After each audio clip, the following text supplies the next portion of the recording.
Hi అండి, అందరికీ నమస్తే. Welcome to Sunitha Solapur. నేను 3 డిషెస్తో మీ ముందుకు వచ్చానండి. చాలా టేస్టీగా ఈజీగా చేసేసుకోవచ్చు. అవేంటియో చూసేద్దాం పదండి.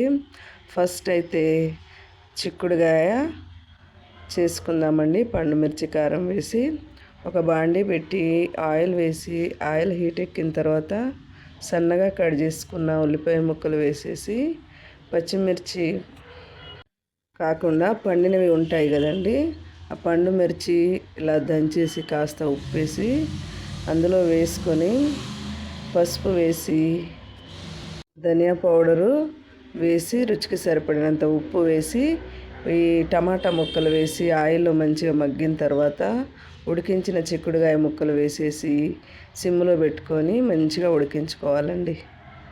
అది ఉడికేలోగా మిల్ మేకర్ గ్రాన్యూల్స్ చేద్దామండి.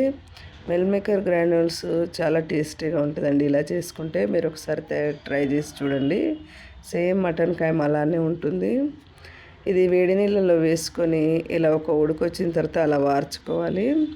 ఒక బాండి పెట్టి ఆయిల్ వేసి ఆయిల్ హీట్ ఎక్కిన తర్వాత సన్నగా తరిగిన ఉల్లిపాయ ముక్కలు వేసుకోవాలి. అలాగే చిక్కుడుకాయ టమాటా కంప్లీట్ అయిందండి. ఇందులో కాస్త కొత్తిమీర వేసుకొని స్టవ్ ఆఫ్ చేసేసుకుంటే రెడీ అండి. ఈ 3 డిషెస్ ఒకదానికి ఒకటి పొంతన లేకుండా చాలా టేస్టీగా ఉంటాయండి. మనము ఇవి తిన్నామనుకోండి, కంప్లీట్ మీల్ మనకు అయినట్టేనండి. కడుపు నిండా తినేసేయచ్చు. అయితే ఈ ఉల్లిపాయ వేగిన తర్వాత కాజు ముక్కలు వేసానండి. అవి కాసేపు వేయించాక ఈ మిల్ మేకర్ గ్రాన్యూల్స్ పసుపు వేసుకొని వేయాలండి. వేసి తడి గుంజేదాకా ఇలా వేయించుకొని సరిపడినంత కారము ఉప్పు వేసేసి కొంచెం వాటర్ వేసుకోవాలండి. డ్రైగా అనిపిస్తుంది. కొంచెం వేసేసి సిమ్లో పెట్టుకొని ఫ్రై చేసుకోవాలండి, లేకుంటే మాడిపోద్ది. రుచికి సరిపడినంత ఉప్పు కాసేపు వేగాక మసాలా కొత్తిమీర వేసి దించేసుకుంటే మన మిల్ మేకర్ గ్రాన్యూల్స్ది రెడీ అండి.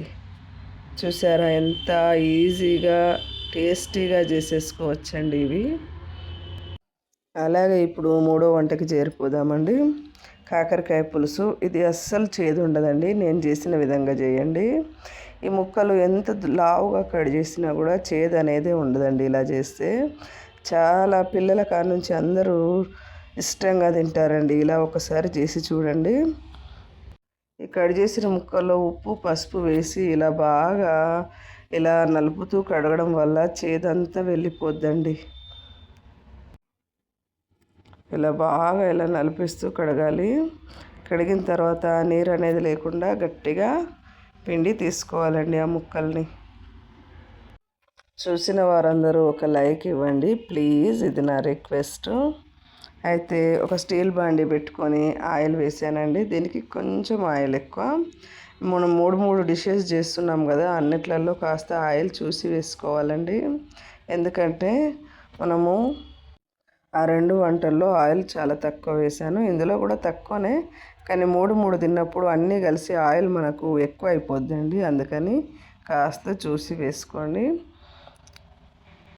ఆయిల్ హీట్ ఎక్కిన తర్వాత ఆవాలు జీలకర్ర ఆప్షనల్ అండి, మీ ఇష్టము, కావాలంటే వేసుకోండి.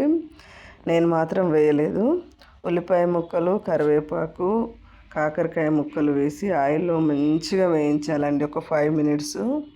మీకు చూపించడం తొందరగా కానీ నేను చేసేసరికి లేట్ అవుద్దండి. ఆయిల్లో మంచిగా ముక్కలు ఉడికిన తర్వాత ఉప్పు కారం పసుపు ధనియా పౌడరు వేసేసి ఇవన్నీ ముక్కలకు పట్టుకున్న తర్వాత చింతపండు నీళ్ళు పోసుకోవాలండి. చింతపండు రసం నానబెట్టి ఉంటుంది కదా, అది విసికేసి ఆ చింతపండు రసం పోస్తే చాలా బాగుంటుంది. ఇది బాగా లూజుగా చేసుకోకూడదు, కాస్త చిక్కగానే ఉండాలి. అలా అయితే చాలా టేస్టీగా ఉంటుంది.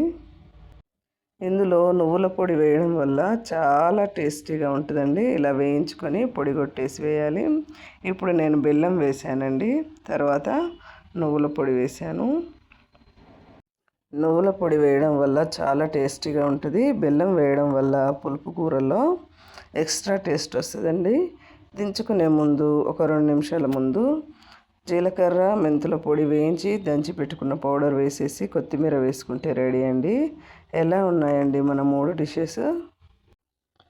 ఇలా వడ్డించుకొని తింటే చపాతీతో కానీ అన్నంతో కానీ దేనితో తిన్నా చాలా బాగుంటుందండి. మీరు ట్రై చేసి చూడండి. Thank you for watching. Thank you so much.